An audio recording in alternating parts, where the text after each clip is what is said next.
Big pass நேயர்களுக்கு வணக்கம். So போன வீடியோவில் தான் பார்த்தோம். ஸோ பயங்கர இன்ட்ரெஸ்டிங்காக இருக்க போகுது டாஸ்க். அந்த ஸ்டிக்கி நோட்ஸ்லாம் ஒட்டிட்டு இவங்க எப்படி ஆட போகிறாங்க, அந்த ஆப்போனன்ட் டீம் இது எங்கெல்லாம் ப்ளேஸ் பண்ணுவாங்க, எப்படி ஆடுவாங்கன்னு பார்க்க ஆர்வமாக இருந்தது. பட் இவங்க ஸ்டிக் பண்ணுறாங்க. பாவம் அந்த ஸ்டிக்கி நோட்ஸ் என்ன ஆகுது அப்படின்னா, அதுக்கு அந்த ட்ரெஸ்ஸில் வந்து ஸ்டிக் பண்ணும்போது நிற்க மாட்டேங்குது. இவங்க என்ன தான் எடுத்து மேலே எடுத்து ஒட்டி வச்சாலுமே அந்த ட்ரெஸ்லேருந்து விழுந்துருது. இவங்க ஒட்டி கொஞ்ச நேரத்துலேயே அது கீழே விழுந்துருது. ஸோ அந்த பேஸ்ட் வந்துட்டு அவ்வளோ ஸ்ட்ராங்காக இல்லை, அந்த ட்ரெஸ்ஸில் பிடிக்கிற அளவுக்கு ஸ்ட்ராங்காக இல்லை. எல்லாரும் ஒட்டி பார்த்து டயர்ட் ஆகிட்டாங்க. பட் இவங்க அரோரோட ட்ரெஸ் இருக்கு இல்லையா, அரோரோட ட்ரெஸ் வந்துட்டு அந்த ஒரு சம்கி ஒர்க்ஸ் வச்சு கொஞ்சம் ட்ரெஸ் இருக்கு இல்லையா, அதில் நல்லா ஸ்டிக் ஆகுது. அதுவே நம்மளோட இவரோட ட்ரெஸ்லலாம் விக்கல்ஸோட ட்ரெஸ்ஸில் சரியாக ஸ்டிக் ஆகலை.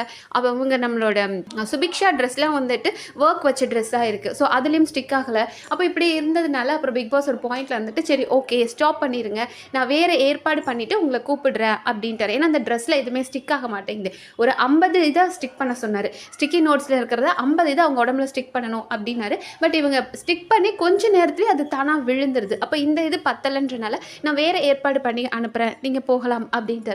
ஆனால் அரோரா இருந்துட்டு பிக் பாஸ் ட்ரெஸ்ஸு போட்டாச்சு, கொஞ்சம்லாம் ஒட்டிட்டாங்க, நான் ஆடிட்டு தான் போவேன் அப்படின்ற மாதிரி நின்று ஆட ஆரம்பிச்சிட்டாங்க. ஸோ அவங்க எப்படி ஆடினாலுமே அவங்க ட்ரெஸ்ஸில் இருந்தது போகலை. அவங்கக்கிட்ட அந்த ஸ்கர்ட் மாதிரி தானே இருந்தது, அந்த ஸ்கர்ட்டில் பேஸ் பண்ணது எதுவுமே போகலை. அப்போ பிக் பாஸே இருந்துட்டு அச்சச்சோ இப்போ நீங்களே உங்கள் டீமுக்கு சொல்லி கொடுத்துட்டீங்களே, இப்போ நீங்களே உங்கள் ஆப்போனண்ட்டுக்கு சொல்லி கொடுத்துட்டீங்களே, எப்படி ஆடினா விழும், எப்படி ஆடக்கூடாது, எங்கே என்ன பண்ணணும், எந்த இடத்துல இருக்கணும் அப்படின்ற மாதிரி எல்லாத்தையும் சொல்லி கொடுத்துட்டீங்களே அப்படின்ட்டு இருந்தார். ஏன்னா அரோரா பயங்கரமாக இறங்கி ஒரு குத்தெல்லாம் போட்டாங்க. அப்போ மாதிரி அது விழுகுதான்னு பார்த்தாங்க, அவங்க ட்ரெஸ்ஸில் விழவே இல்லை. ஸோ வேறு ஏற்பாடு பண்ணி நான் உங்களுக்கு கூப்பிடுறேன் அப்படின்ட்டாரு. ஸோ ரொம்ப ஆர்வமாக இருந்தது எப்படி இருக்கும் அப்படின்னு பார்க்க. பட் பரவாயில்ல, வேறு ஏதாவது இன்ட்ரெஸ்டிங்காக அவங்க கொண்டு வருவாங்க அப்படின்னு நினைக்கிறேன். அண்ட் இப்போ வேறு என்ன லைவில் எல்லோரும் சாப்பிட்டுட்டு இருக்காங்க. அண்ட் எஃப்ஜேக்கு போய் ஆதிரை வந்து பேசிகிட்டு இருக்காங்க. நீ ஏன்டா இப்படி இருக்க, உன் மேலே தப்பு இருக்குடா அப்படின்னு. அவ்வளோ நேரம் அப்படி தான் பண்ணுவேன், இப்படி தான் பண்ணுவேன் அப்படின்னு சொல்லிட்டு இருந்தேன் எஃப்ஜே. இப்போ நாய்க்குட்டி மாதிரி சுருங்கி படுத்துக்கிட்டு அவங்க சொல்கிறதெல்லாம் என்ன ஆதிரை, இல்லை ஆதிரை அப்படின்னு கேட்டுட்டு இருந்தார். சரி எஃப்ஜே ஒரு பாயிண்ட் புரிஞ்சுக்கணும். இப்போ நேற்று எபிசோடில் பார்த்தோம் அப்படின்னா அவர் கத்துனார்.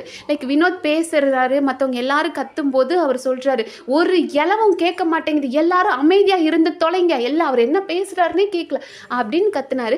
இன்னைக்கு அதே தப்பா அவர் பண்றாரு. ஸோ ஒருத்தர் பேசி எல்லாரும் பேசணும் அப்படின்னா ஒவ்வொருத்தராக பேசினா தான் கேட்கும்.